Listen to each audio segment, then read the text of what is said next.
We are all trying to eat a little healthier, but we shouldn't have to sacrifice the things that we love.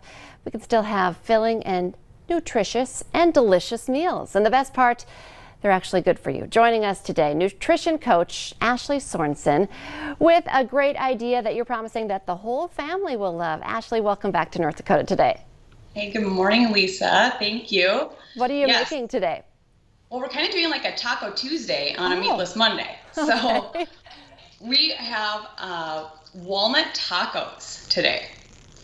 So sounds a little interesting, but they have passed the family taste test. So we are in the clear, and it is a really easy recipe. So maybe you want to mix it up. Maybe you don't, you want to try the meatless, or maybe you actually just don't have meat on hand, but you still want tacos.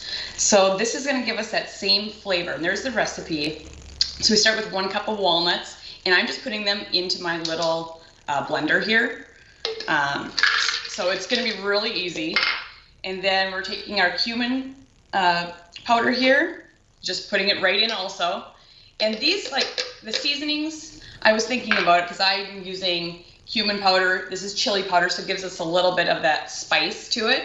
You could leave that out also if you didn't want it as much of a spice, but there's actually not too much. Then a little garlic, extra seasoning. But if you don't have those things and you have taco seasoning, just use 2 teaspoons of taco seasoning. So you'll get about the same effect that we're going for here. I'm using soy sauce, or it's Bragg's Aminos. It's like a soy sauce, but it's gluten-free.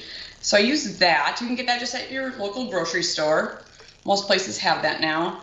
And then balsamic vinegar. And again, if you wanted to leave out like the balsamic vinegar and just use the Bragg's or a soy sauce if you have, the flavor isn't going to change too much. And then again, you could use your taco seasoning, but this was really easy. So all I do is put it in here. And then I'll just do it really quick for you guys. And essentially, I'm going to shake it around a little, but we end up with this right here. So it looks a lot like meat.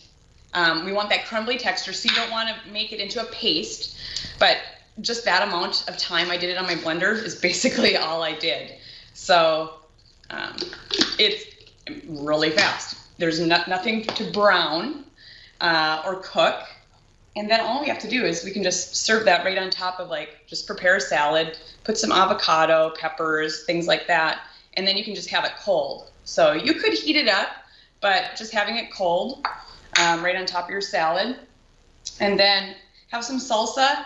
And then I really like these siete chips.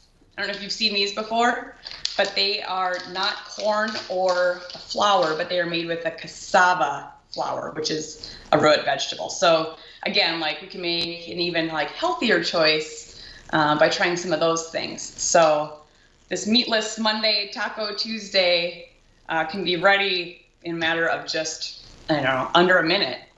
Where did you get those chips? I don't think I have seen those yet.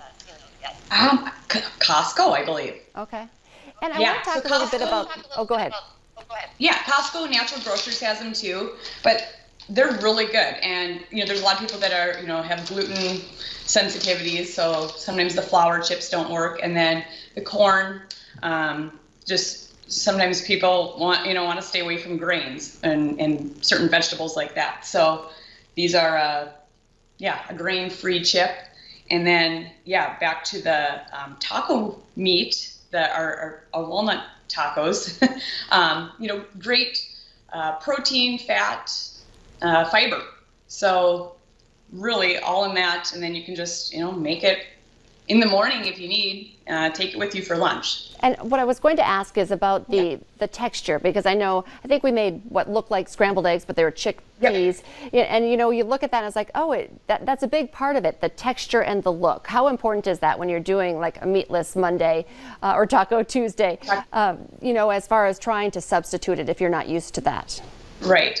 Actually, it does have that good crumbly texture. So I had Carly, the 12-year-old, taste test this morning even, and she's like, oh, this is really good. So that it does taste like meat. It kind of gives you that texture. So by, again, here I can kind of show it to you, leaving it in those more of like crumbles. And I'm not a big fan of using the artificial meats. I would prefer to use like actual ingredients to make, something like that, kind of like with the eggs. Instead of using tofu, I wanted to use chickpeas. So again, like here, how can we use like real food ingredients to give us, that same like texture and taste and flavor? It's interesting. Definitely a different take on some of these recipes. How can people follow you or find you on social media?